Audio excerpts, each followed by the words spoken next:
অবশেষে 22 বছরের আক্ষেপ ঘুচলো, ভারতকে বাংলাদেশ নিজের ঘরের মাটিতে হারালো।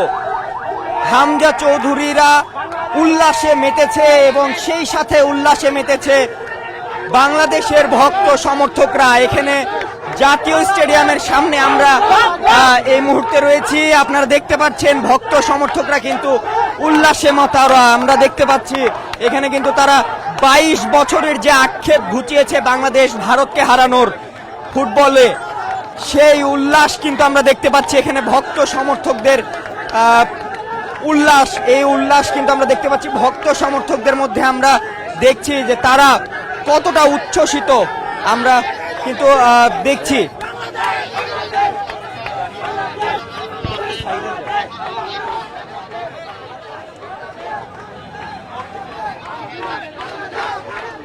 দর্শক, আমরা যদি একটু আপনাদেরকে দেখাইতে চাই, এখানে কিন্তু স্টেডিয়াম থেকে দর্শকরা কিন্তু বের হচ্ছে, এক এক করে কিন্তু তারা সারিবদ্ধভাবে বের হচ্ছে এবং তারা আমরা দেখতে পাচ্ছি যে তারা আসলে বাংলাদেশ বাংলাদেশ স্লোগানে কিন্তু এই পুরো জাতীয় স্টেডিয়াম এলাকা কিন্তু মুখরিত করে তুলেছে।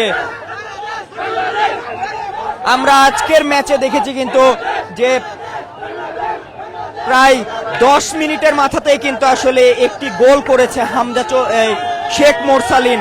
রাকিবের অ্যাসিস্টে কিন্তু শেখ মোরসালিন গোল করেছিল, আর সেই গোলেই কিন্তু আসলে বাংলাদেশ 22 বছরের আক্ষেপ ঘোচালো।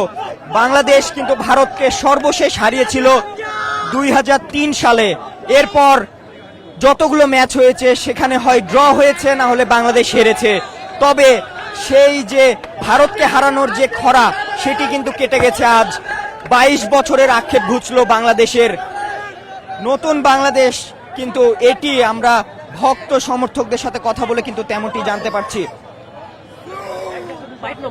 দর্শক, আমরা যদি একটু ভক্ত সমর্থক যারা স্টেডিয়াম থেকে বেরোচ্ছে আমরা একটু তাদের সাথে কথা বলতে চাই। ভাইয়া, আজকে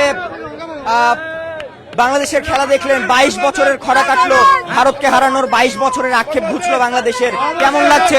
ওস্তাদের ম্যাচ শেষ রাইতে হামজা একলাই গোল ফিরা দিছে, গোল কি ছিল না, 1v1 ফিরা দিছে, 1v1। আমরা কিন্তু দেখতে পাচ্ছি যে তারা কতটা উচ্ছ্বসিত, প্রবীণ থেকে শিশু সকলেই কিন্তু এখানে দেখতে পাচ্ছি যে উল্লাসে মাতোয়ারা তারা।